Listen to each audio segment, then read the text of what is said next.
Welcome to Aches and Gains, a weekly talk show covering all aspects of pain and pain relief. I'm Dr. Paul Christo, pain specialist at the Johns Hopkins University School of Medicine. Pain has reached epidemic proportions, and chronic pain affects a staggering 25% or more of the population. Its human impact is real and is felt by infants, children, all the way to older adulthood. But there's hope and there's treatment. This show offers compelling stories of those who found relief and offers insight into treatments that can ease pain and human suffering. Today, we talk about postherpetic neuralgia, a chronic painful condition that can affect patients who've had shingles. Shingles, also known as herpes zoster, is a painful blistering skin rash caused by the Varicella zoster virus, which is the virus that causes chickenpox. In some cases, shingles can damage the nerves in the area where the rash occurs, resulting in postherpetic neuralgia. These damaged nerves continue to send pain signals to the brain long after recovery. The pain ranges from mild to very severe and can last months or even years, and the risk of developing postherpetic neuralgia increases as we age. Our first guest is a patient of mine, Hacky Clark, who tells us firsthand how shingles and, most importantly, postherpetic neuralgia has changed his life. Dr. Michael Oxman from the University of California, San Diego, then describes who's at risk for postherpetic neuralgia, how best to treat the pain, and the value of getting the shingles vaccine. Aches and Gains is sponsored by King Pharmaceuticals, Endo Pharmaceuticals, Neurogesics, and Boston Scientific.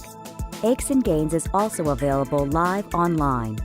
Follow us on Twitter at Dr. Paul Christo and like us on Facebook, Aches and Gains. To access podcasts of the show, please go to paulchristomd.com. That's paulchristomd.com.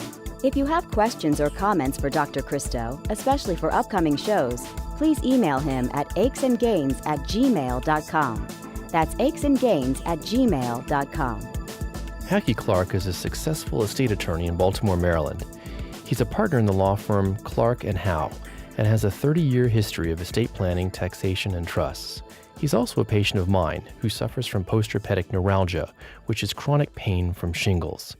He's here in the studio to share his experience with the impact of postherpetic neuralgia on his life. Hacky, welcome to Aches and Gains. Thank you. When you first came to me as a patient, you showed me 4 striking pictures, and I have them, and I'd like you to describe to us what you see and what you felt at the time. And here they are. Oh, yeah. The shingles started in July of 2008. By the beginning of August, my forehead started oozing what looked like butterscotch. Wow. My eye started to disappear because the swelling was so big. Both eyes or just one eye? First, it was just the eye on the side that was affected. Because the shingles, there was a straight line, as if you took a ruler down my forehead, where it did not cross. And so the right eye started to swell around it and disappear. Initially, my whole head swelled, so I couldn't get my glasses on. It then went from the butterscotch-looking ooze to what looked like scabs. By this time, my right eye was completely sealed. You didn't know I had an eye behind the skin. So you couldn't open your eye at all? There was, if it was open, the skin had swollen so much that it swelled over top of the eye. So you could not see my eye, and I couldn't see. And then my left eye swelled shut. So for about a week and a half, I could see nothing. Then it turned into this scab-like phase, which the dermatologist told me was gangrene, which scared the hell out of me because only gangrene I know is in the movies where they chop it off. And so what he told my partner, who was very, very loyal through this whole process, to go and get little fingernail scissors and drop them in alcohol and then cut the scabs off with the fingernail scissors, which freaked him out. Why did he ask you to do that? They thought it would make the head look better when it ultimately disappeared. It took these pictures. I mean, the one where one eye is completely shut. I remember I had to go to a funeral that day. It debilitated me. It kept me from work. It hurt like hell. Were you self-conscious? Very. I mean, It looked terrible. Hacky, were you concerned that your appearance from the shingles might affect your career? If this did not heal, it was going to affect, just my appearance was going to affect so much of my job. Yeah. I was considered very lucky, and I was told that, and it's true, that for the most part, you can't tell to look at me that I went through this. What I didn't realize was that it was going to continue to hurt. I'm Dr. Paul Christo, and you're listening to Aches and Gains. When we come back, we'll ask Hacky to talk about the painful sensations and unexpected duration of postherpetic neuralgia. Aches and Gains is sponsored by King Pharmaceuticals, a leading pharmaceutical company focused in specialty-driven markets, including pain management, and dedicated to improving and protecting quality of life for people around the world. Follow us on Twitter at Dr. Paul Christo and like us on Facebook, Aches and Gains. If you have questions or comments for Dr. Christo, especially for upcoming shows, please email him at achesandgains@gmail.com. That's achesandgains@gmail.com. Welcome back to Aches and Gains. I'm Dr. Paul Christo. We're speaking with Hacky Clark, who's a patient of mine who suffers from postherpetic neuralgia. Hacky, tell us what that shingles pain was like.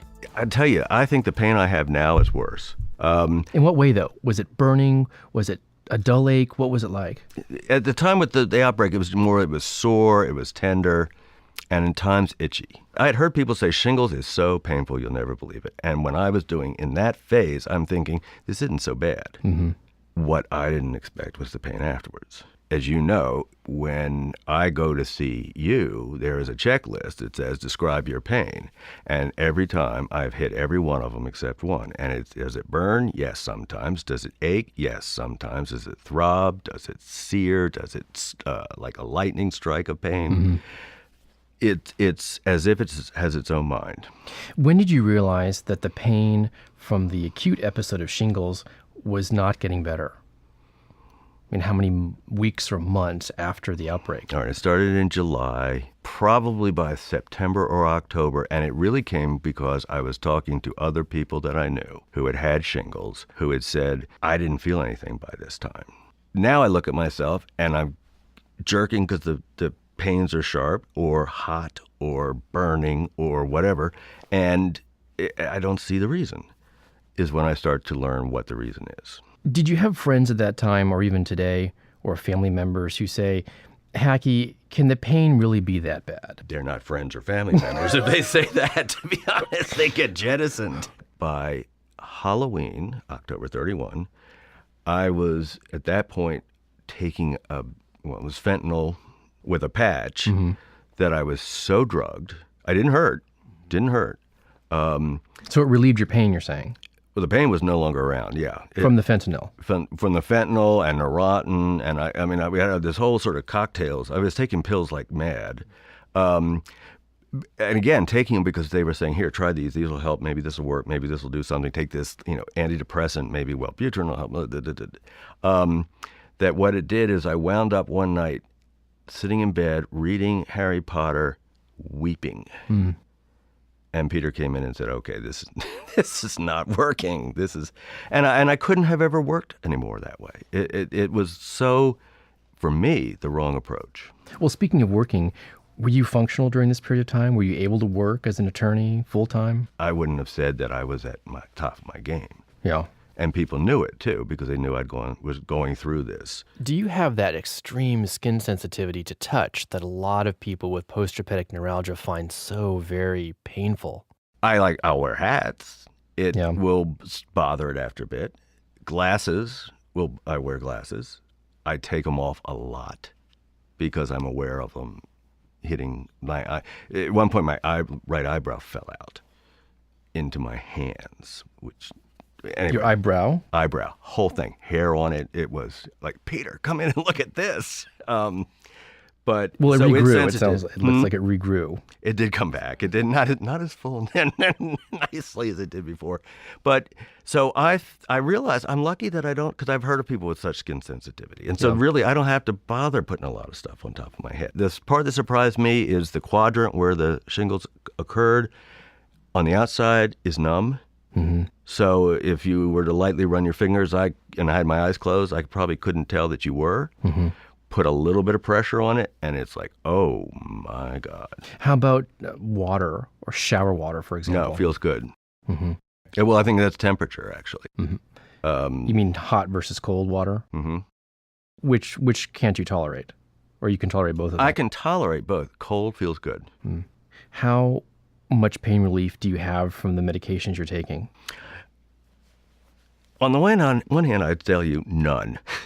And the reason I say that is because it hurts all day long until I tried to phase down some of the, because I'm on 3 medications. Mm-hmm. And it hurts so intensely that it was disheartening, because then I realized, oh my God, it really hurts in such a fashion that I don't think I could have functioned with it. I don't think I could have distracted myself away from it. Which medications are you on now? I'm on Lyrica, Trileptal, and Tramadol. Looking at you today, it would be pretty tough to imagine that you have chronic pain. Do people realize, do they think or notice that you have postherpetic neuralgia? No. That you have chronic pain? No. The ones I call the lightning strikes, which is this bolt of pain shoots through the head such that sometimes it's banged me into a wall. It can be very brief, gone. And if someone sees that, they want to know that you're not drunk and would prefer that it's chronic pain. But so far, one of the things that has helped for me is to try to keep a good sense of humor about it. And how do you think that helps you? Because you have a fantastic sense of humor. And how do you feel like that really helps, distract you or reduce the pain? In my head, it just, I think, puts it a little bit more in perspective. I don't spend a lot of time sitting around going, poor me. That and distraction. My partner and I started a new law firm shortly after this happened. It has turned out to be some of the best medicine for me because I keep very busy and very engaged. And there are days where I'll get there, and when I leave, I go, I didn't realize my head hurt all day. Did you get the shingles vaccine? I did not get it beforehand. I didn't know it existed beforehand.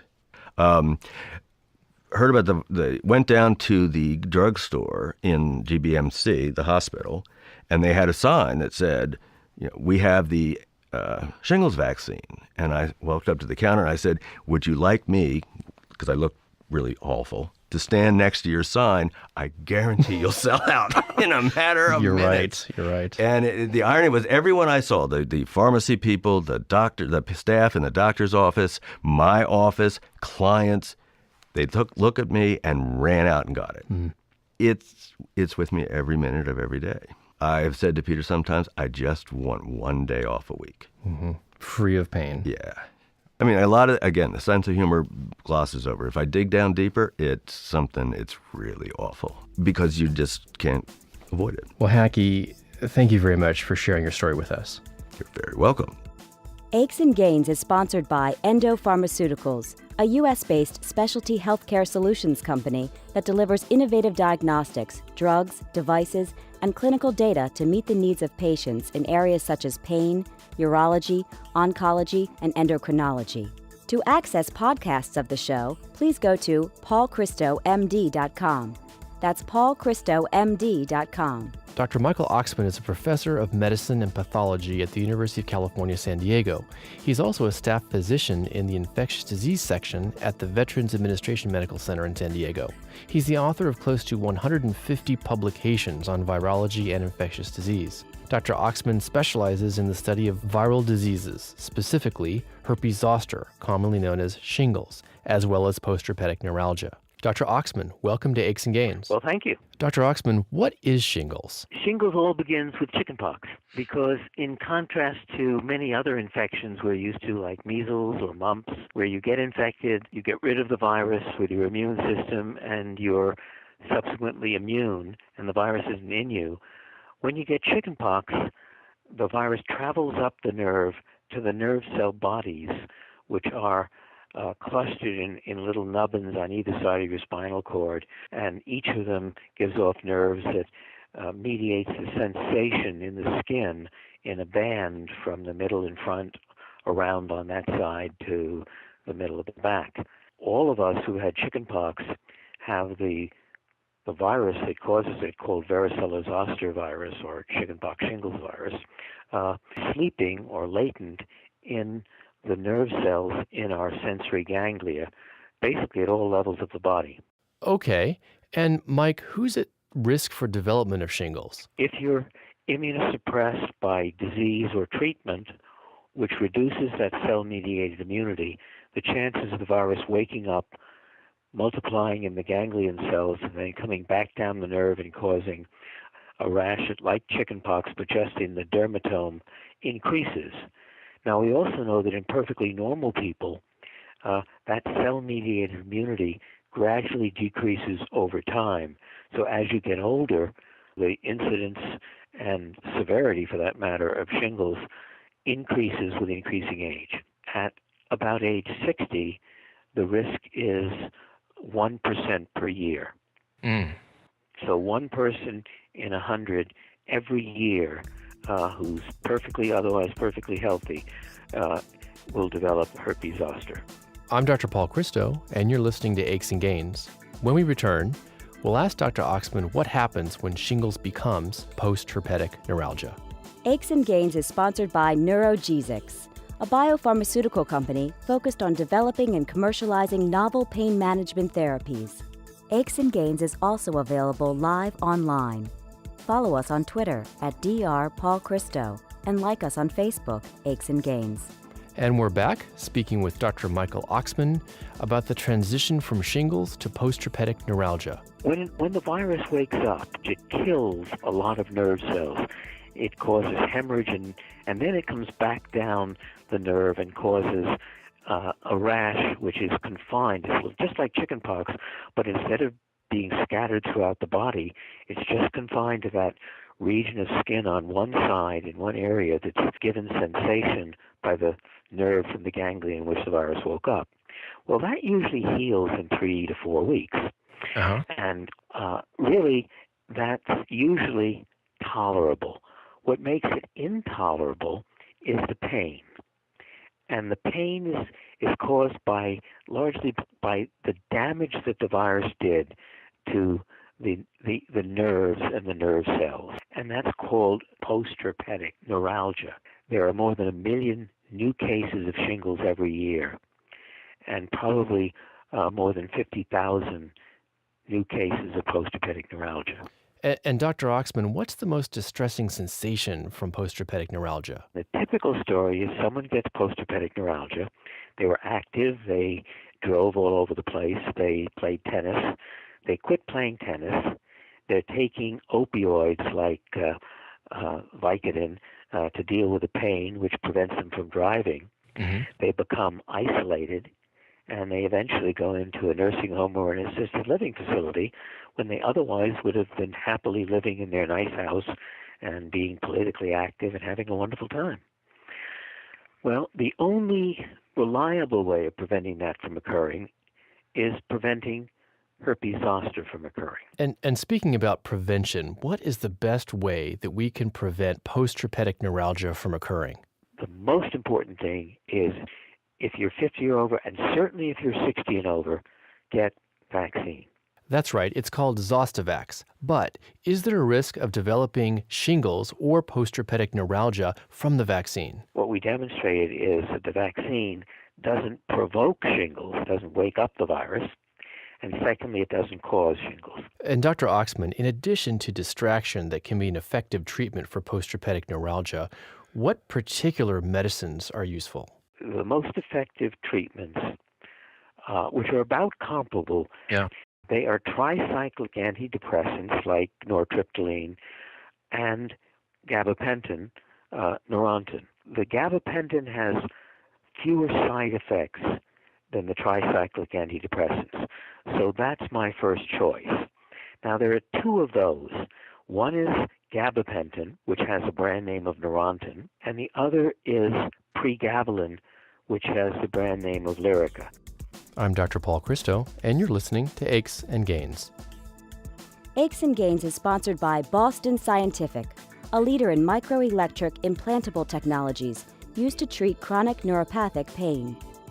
If you have questions or comments for Dr. Christo, especially for upcoming shows, please email him at achesandgains@gmail.com. That's achesandgains@gmail.com. And we're back. This is Dr. Paul Christo, and you're listening to Aches and Gains. We're speaking with Dr. Michael Oxman. And before we close, Dr. Oxman, what is your experience using the lidocaine or the lidoderm patch? It's very effective in areas where you can use it. You can't use it until the rash is healed, and you can't use it over your eye, obviously. It is, I am told, expensive, and perhaps because of the adhesive, quite a number of people eventually develop some local allergic responses to it. Dr. Oxman, thank you very much for joining us today. You're very welcome. Tune in next time when we explore another interesting topic on Aches and Gains. Aches and Gains is also available live online. Follow us on Twitter at Dr. Paul Christo and like us on Facebook, Aches and Gains. If you have questions or comments for Dr. Christo, especially for upcoming shows, please email him at achesandgains@gmail.com. Here we have a question from Ahmed in Dearborn, Michigan. Dr. Christo, can you discuss non-drug therapies for cancer pain? Sure. Ahmed, depending on the location of the cancer, there are procedures that help treat bone collapse in the spine, called vertebroplasty or kyphoplasty, radiofrequency tumor ablation therapies, which attempt to destroy the cancers located in organs like the liver, the pancreas, the kidneys, or the pelvic region. Surgery is an option. Radiotherapy, which is effectively radiation therapy. Chemotherapy, and even antibiotics can reduce pain in cases of infection or abscesses. Pain-specific procedures are those like epidural steroid injections, intrathecal injections or infusions, which is where we place a small tube in the fluid-containing space that surrounds the spinal cord and deliver medications directly to the spinal cord for pain relief. Implantation of a pain pump that contains medication which is delivered directly to the spinal cord. Doing certain nerve blocks of the sympathetic nervous system with a nerve destruction medicine, which is often alcohol, that can reduce pain in specific regions of the body for a longer period of time, and even doing selective nerve blocks with local anesthetics. Here's a question from Rosa in Santa Fe, New Mexico. I was told I had a torn rotator cuff and surgery is the only option, but I hear that recovery and physical therapy is the worst. Are there any other options? Rosa, the rotator cuff consists of 4 muscles that hold the glenohumeral joint or the shoulder joint in place. Mild rotator cuff tendinitis can respond to anti-inflammatory medicines like Motrin, range of motion exercises, and strengthening exercises. An injection with steroid and local anesthetic into something called a bursa can shrink inflamed tissue and facilitate rehabilitation. If these treatments fail to provide sufficient relief, the arthroscopic or open surgical repair may be needed. As mentioned earlier, a careful postoperative physical therapy course is essential for good surgical results, and this also facilitates a tolerable recovery period. And this is from Naomi in Baton Rouge, Louisiana. I'm in the process of recovering from bilateral adhesive capsulitis diagnosis. Is there a certain time frame of recovery for a condition like this? Naomi, adhesive capsulitis, or frozen shoulder, can take months to years to improve. Gentle stretching in therapy and at home is important, and be careful about aggressive stretching. If the stiffness worsens or doesn't get better, the orthopedist may consider arthroscopic release or even moving the shoulder joint under anesthesia. Arthroscopic release at the tightened capsule may be of more benefit. The views and opinions expressed in this radio program are solely the views of Dr. Paul Christo and do not necessarily express the views of this radio station and Johns Hopkins University School of Medicine, nor an endorsement by any or all of them of any of its content. This show provides medical information, not advice. Please consult your personal physician before engaging in any course of treatment or use of any of the techniques or products discussed on this show. Discussion of particular uses of products on this show have not been approved by any of the manufacturers of such products. Aches and Gains is also available live online. Follow us on Twitter at Dr. Paul Christo and like us on Facebook, Aches and Gains. To access podcasts of the show, please go to paulchristomd.com. That's paulchristomd.com. Aches and Gains is produced by Eric Vore and Dr. Paul Christo. Ty Ford is the audio engineer, and Elsa Langford is the technical consultant and engineer. Thanks for listening. This is Aches and Gains with Dr. Paul Christo.